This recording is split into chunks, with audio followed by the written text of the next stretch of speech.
بسم اللہ الرحمن الرحیم قال النبی صلی اللہ علیہ وسلم ان اللہ يرفع بهذا الكتاب اقواما ويضع به آخرین او کما قال النبی صلی اللہ علیہ وسلم۔ اللہ کے رسول علیہ السلام نے فرمایا کہ خداوند قدوس اس قرآن کریم کی وجہ سے بہت سے لوگوں کو عزتیں عطا فرماتے ہیں اور اسی قرآن کی وجہ سے بہت سے لوگوں کو ذلیل اور رسوا کر دیتے ہیں۔ حال ہی میں آتنکی وسیم رضوی، جس کو شیطان کہیں، ملعون کہیں، مردود کہیں، مفسد کہیں، جو بھی کہیں، اس نے قرآن کریم کے خلاف ایک پروپگنڈا کیا۔ قرآن کریم کے خلاف یہ ایشو چھیڑا کہ قرآن کریم میں کچھ آیات ہیں جن کو زبردستی قرآن میں داخل کیا گیا ہے۔ تو ظاہر بات ہے کہ جس قرآن کا وعدہ خداوند قدوس نے خود اس کی حفاظت کا وعدہ کیا، اس قرآن پر کوئی انگلی اٹھائے تو اس پر تو یہ انگلی یقیناً اٹھنی ہے۔ اسی لیے اس کا ملعون کا وہ حشر ہوا کہ خود اس کے اپنے لوگوں نے اس کی نانی یاد دلا دی۔ خود اس کے لوگوں نے کہہ دیا کہ وسیم رضوی کا اسلام سے کیا ہے، شیعت سے کیا، کسی سے بھی تعلق نہیں ہے، وہ یہ دائرہ اسلام سے خارج ہے۔ اسی کو کہا جاتا ہے کہ دھوبی کا کتا گھر کا نہ گھاٹ کا، نہ وہ اسلام کا رہا، نہ وہ شیعت کا رہا، نہ وہ کسی کا رہا۔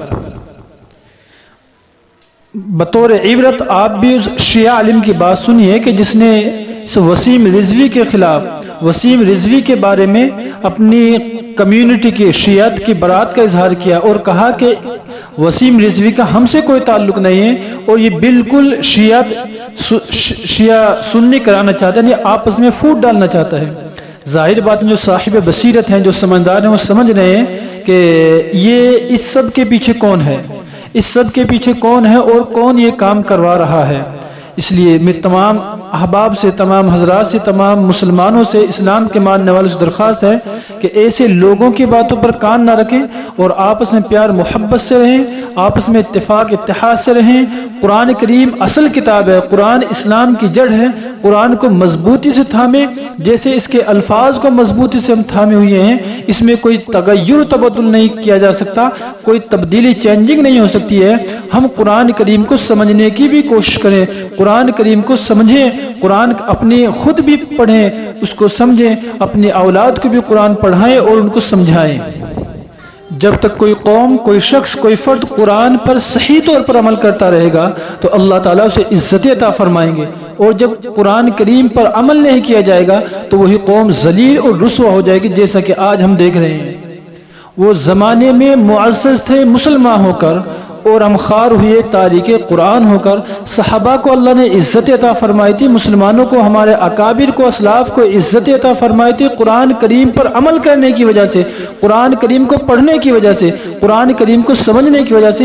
اور اگر ہمیں ذلت مل رہی ہے، ہمیں رسوائی مل رہی ہے تو قرآن کو چھوڑنے کی وجہ سے۔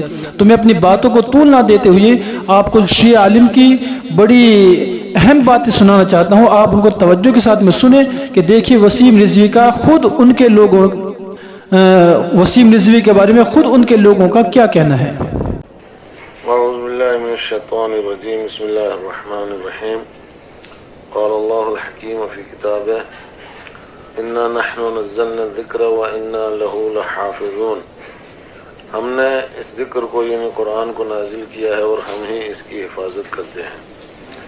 معلوم ہوا کہ قرآن مجید جو ہے وہ اللہ کی کتاب ہے اور پروردگار عالم ہر طرح سے اس کتاب کا محافظ ہے۔ دوسری جگہ پر سورہ فرقان میں ارشاد ہوتا ہے تبارک الذی نزل الفرقان علی عبدہ لیکون للعالمین نذیرا۔ بابرکت ہے وہ ذات جس نے فرقان کو نازل کیا آپ کے اوپر تاکہ تم آپ عالمین کے لیے جو ہے وہ نذیر اور ڈرانے والے بن جاؤ۔ اپنے بندے پر فرقان کو نازل کیا تو معلوم یہ ہوا کہ یہ عالم میں آفاقی کتاب ہے۔ یہ کتاب کوئی محدود نہیں ہے بلکہ دنیا کے ہر انسان کے لیے ہے، چاہے اس کا تعلق کسی بھی مذہب و مسلک سے ہو۔ تو یہ کتاب جو ہے یہ پروردگار عالم کی طرف سے ہے، جو رحیم ہے، جو کریم ہے، جس نے اتنی نعمتیں انسانوں کو دی ہیں کہ جن کا انسان احصاء نہیں کر سکتے ہیں۔ وَإِن تَعُدُّوا نِعْمَتَ اللَّهِ لَا تُحْصُوهَا۔ تو اللہ کی طرف سے جو ہے وہ رحمت ہی رحمت ہے، برکت ہی برکت ہے، جو کچھ پروردگار عالم کی طرف سے نازل ہوا ہے۔ اس وقت اس میں کوئی چیز ایسی نہیں ہے کہ جو انسان کے لیے باعث تکلیف ہو، باعث رنج ہو، باعث عذاب ہو، بلکہ جو کچھ بھی ہے وہ رحمت ہی رحمت ہے۔ حتیٰ کہ خود قرآن مجید میں ارشاد ہوتا ہے کہ وَلَكُمْ فِي الْقِصَاصِ حَيَاتٌ یا اولی الالباب، تمہارے لیے قصاص میں زندگی ہے اے صاحبان عقل. اور دنیا بھی اس نتیجے تک پہنچی ہے. دنیا نے اپنی عدالتوں میں اگر کوئی سلسلہ رکھا ہے سزاؤں کا، مجازات کا، مکافات عمل کا، پکڑ دھکڑ کا، اور اس کے بعد مار پیٹ کا، شکنجے کسنے کا، تو یہ سب ہے. یہ جب فساد پھیلتا ہے، جب فتنہ پھیلتا ہے، تو اس وقت اس طرح کے اقدامات کیے جا سکتے ہیں اور کیے جاتے ہیں. یہ طبیعی بات ہے، یہ فطری بات ہے، اور یہ رحمت کا حصہ ہے، یہ عذاب کا حصہ نہیں ہے، یہ نفرت کا حصہ نہیں ہے. پروردگار عالم جو ہے وہ انسانوں کے اوپر رحیم ہے، کریم ہے، اسی لیے اس نے ایک کتاب جو ہے وہ انسانوں کے لیے بھیجی ہے. یہ اللہ کی کتاب ہے، تو معلوم ہوا کہ پروردگار عالم کے علاوہ کسی کو اس کتاب میں جو ہے وہ رد و بدل کا حق نہیں ہے. کوئی اس کے بارے میں کچھ طے نہیں کر سکتا ہے. یہ دنیا کے ہر سپریم کورٹ سے ماورا ہے، اوپر ہے، آگے ہے. سپریم کورٹ جو ہے وہ اس کے نیچے ہے، اور سپریم کورٹ کو یا دنیا کے کسی بھی کورٹ کو جو ہے وہ اس کے بارے میں اس طرح سے کوئی رائے دینے کا حق نہیں ہے کہ اس میں سے فلاں آیت کو رکھا جائے، فلاں آیت کو ہٹایا جائے. اصل بات یہ ہے کہ الانسان اعداء ما جہلوا، انسان جس چیز کو سمجھتے نہیں ہے اس کا دشمن ہوتا ہے. اس میں علم ہے، اس میں آگاہی ہے، اس میں بصیرت ہے، اور یہ لوگ جو ہے وہ اس کو سمجھتے نہیں ہیں. ان آیات کا مطلب ان کو معلوم نہیں ہے، ان آیات کی تفسیر ان کو معلوم نہیں ہے، ان آیات کے شان نزول جو ہے وہ ان کو معلوم نہیں ہے کہ کس موقع پر اور کس شان میں نازل ہوئی ہے، کس تناظر میں نازل ہوئی ہے، کس بیک گراؤنڈ میں جو ہے وہ آیت اتری ہے. یہ ان کو پتہ نہیں ہے. یہ سوچے سمجھے بغیر اور جانے بغیر جو ہے وہ اس طرح کی حرکت کرنا، ظاہر سی بات ہے کہ دوسرے کے اوپر حملہ ہے، مسلمانوں کے اوپر اٹیک ہے، مسلمانوں کے اوپر حملہ ہے، مسلمانوں کے عقائد پر حملہ ہے، اور خود پروردگار عالم کے خلاف جو ہے وہ اعلان جنگ ہے. یہ شخص جو ہے وہ محارب کے حکم میں آتا ہے، یہ شخص جو ہے وہ مرتد کے حکم میں آتا ہے، یہ شخص جو ہے وہ انکار آیات الہیہ کا مرتکب ہوا ہے، اور یہ آیات الہیہ میں تحریف کرنا چاہتا ہے، قرآن مجید میں تحریف کروانا چاہتا ہے. اور اس طرح کا کوئی بھی قدم اٹھانے والا جو ہے وہ دائرہ اسلام سے خارج ہے. جائے کہ دائرہ شیعت میں اس کے لیے کوئی گنجائش ہو، کسی طرح کی بھی کوئی گنجائش نہیں ہے کہ اس کو جو ہے وہ دائرہ شیعت میں رکھا جائے. یہ سلمان رشدی سے بدتر ہے، یہ تسلیمہ نسرین سے بدتر ہے، اور یہ اس طرح کے کسی بھی انسان سے بدتر ہے کہ جو قرآن کی شان میں گستاخی کرتا ہو، جو پیغمبر اسلام کی شان میں گستاخی کرتا ہو، جو ائمہ اہل بیت علیہ السلام کی شان میں گستاخی کرتا ہو. اس نے قرآن کے اوپر انگلی اٹھا کر کے اہل بیت کے اوپر انگلی اٹھائی ہے، اس لیے کہ بنص سے حدیث سے صریح ثقلین لن یفترقا حتی یرد علی الحوض، یہ قرآن و اہل بیت ایک دوسرے سے الگ نہیں ہوں گے یہاں تک کہ حوض کوثر پر میرے پاس نہ پہنچ جائیں. تو وسیم رضوی ملعون نے جو ہے وہ قرآن پر انگلی نہیں اٹھائی ہے، بلکہ اہل بیت علیہ السلام کے اوپر انگلی اٹھائی ہے. اور دوسری بات جو اس نے شبہ پیدا کرنے کی کوشش کی ہے، اور جس سے اس نے یہ تاثر دینا چاہا کہ اس کا تعلق جو ہے وہ شیعوں سے نہیں ہے ان آیات کا، اور یہ مثلا خلفاء کے زمانے کی آیات ہیں، ایسا بالکل نہیں ہے. یہ قرآن من ان شروع سے لے کے آج تک یہی قرآن ہے اہل اسلام کے پاس. یہ آیات جو ہے پیغمبر کے ذریعے سے قرآن نازل ہوئی ہیں، پیغمبر کے اوپر نازل ہوئی ہیں، قرآن میں رکھی گئی ہیں. خلفاء کا اس میں کوئی عمل دخل نہیں ہے، اور کسی کا بھی اس میں کوئی عمل دخل نہیں ہے. اگر خدا نہ خواستہ ایسا کچھ ہوتا تو جب یہ قرآن جو ہے وہ امیر المومنین کے پاس پہنچا تھا، جب آپ ظاہری خلافت کے منصب کے اوپر فائز تھے، تو آپ اس میں رد و بدل کر دیتے، آپ کہہ دیتے، اعلان کر دیتے کہ یہ جو ہے یہ آیات جو ہیں وہ یہ اس میں الگ سے رکھی گئی ہیں. اس نے یہ کر کے شیعہ سنی فتنہ پھیلانے کی کوشش کی. یہ اصل میں شیطان کا اعلی کار ہے، شیطان کا ایجنٹ ہے.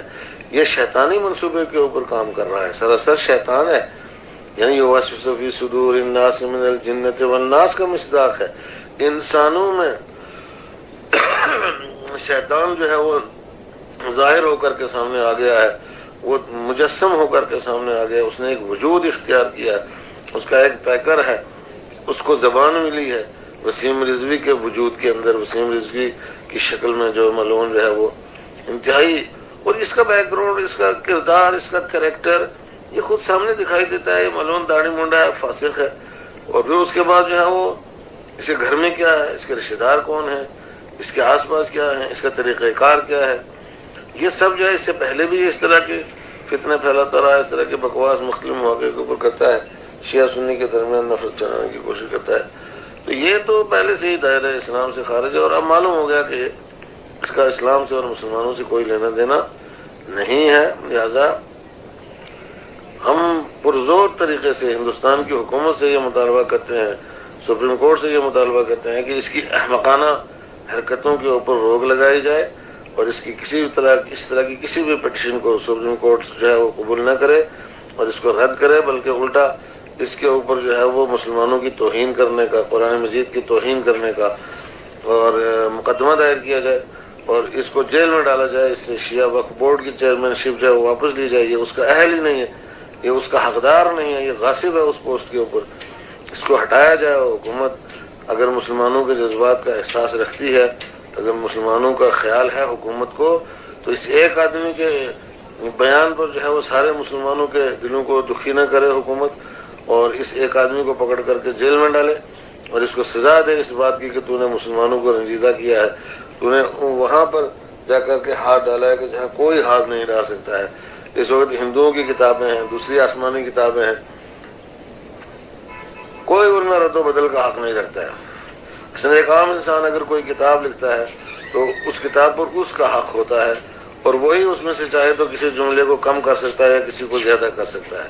کسی دوسرے انسان کو اس میں سے کمی بیشی کرنے کا کوئی حق نہیں ہے، اس میں سے کچھ نکالنے کا یا اس میں کچھ داخل کرنے کا کوئی حق اور کوئی رائٹ جو ہے وہ نہیں ہے. کسی بھی قانون میں، دنیا کے کسی بھی قانون میں ایسا کرنے کا کسی کوئی حق نہیں ہے.